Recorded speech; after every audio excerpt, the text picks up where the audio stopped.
I turned 60 yesterday. All the guys did cake and ice cream and all that stuff around here. Yeah. And then Sunday I'm going down to my son's in Eau Claire and we're doing Father's Day and my birthday all on the same day. So they worry about Dad, but now they don't worry so much. When I lost my job at the university in 2011, I was 18 months unemployed and homeless. I was pretty much couch surfing between friends' houses and my son's and any place I could sleep for the night, but I was practically living at the job center.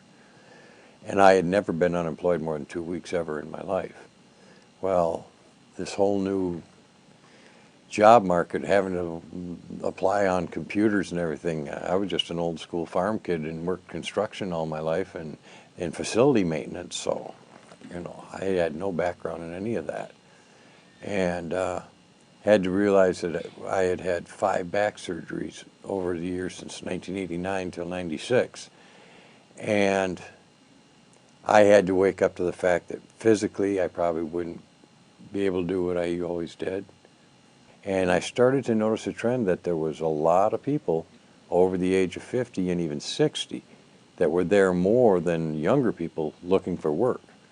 And I started to think there's really kind of an indication here that once you're over 50, and there wasn't a lot of full-time jobs, a lot of it is through temp agencies and everything. I said, pretty hard to make a living and support yourself on that kind of work when you don't know within 3 weeks, 4 weeks later, you may not be working.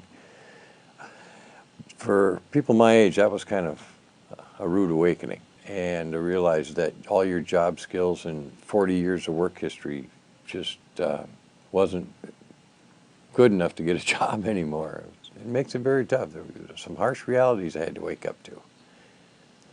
The whole time I was unemployed, I had my big dog Bear with me. And I got to the one day where I thought, I just can't keep taking him around with me everywhere. I didn't want to give him up. I'd had him since he was 7 months old. The boys grew up with him and everything. Well, the day before I had just called animal control to come get him. And at the job club they were asking me, well, how's your week been? And I said, well, kind of tough. I said, yesterday I had to give up Bear. There was a new gal there on a Friday that we were meeting. Her name was Teresa Newville. And she was recently unemployed. Her and her partner had an organic farm down by Strum. And at the end of the job club session, she came up to me and she said, well, where is Bear? And I said, well, he's at the animal shelter now. And she said, well, let's go get him. And I looked at her and I thought, well, that's rather strange. She says, I have no place to keep him. And so she said, no, my partner and I have an organic farm down by Strum. So let's go get him and we'll take him out to the farm. Well, he was getting pretty old. And I thought, the thing I would love to have is have him out in the country so whatever time he had left, he could be able to run around and kind of just enjoy himself. And she said, why don't you stay here with us until something comes through?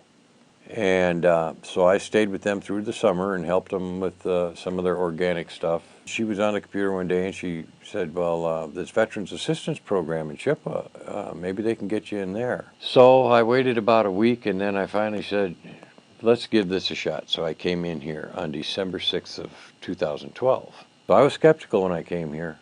First 2 weeks, I didn't even unpack. I thought, okay, this is nice, but when are they going to come in and say, well, we made a mistake, we don't have enough room, you have to leave? I just thought, there's something going to happen. They put me through all the medical, different appointments and everything, and I thought, okay. They sent me to Minneapolis. They did all these MRIs and CAT scans, and they said, yeah, your back is pretty well shot. And so they said, well, we could do an operation, but it'd be the last resort. And that's where they fuse everything, put rods in my back. And I said, well, as long as I'm walking, let's just keep going this way. Well, this was in December. In March, it was 5 in the afternoon. We were all sitting in the pod area talking, and I got a little tingle in my foot, and I went to sit down. All of a sudden, my whole right side went numb. My face felt like it was sliding off. They called the ambulance, took me to Sacred Heart. Turned out I had a stroke. Like I said, this program, it did save my life. Who knows what would have happened to me if I had been out sleeping under a bridge and had a stroke, Through this Teresa, who I hardly knew, her partner, Ron, still is running that organic farm. So when I'm ready to leave here, he said, why don't you just come out here and live on the farm? Yeah, I love this program. I love what it stands for. And Anytime they need anything, I'll be there. Yeah, I'll be there in a heartbeat.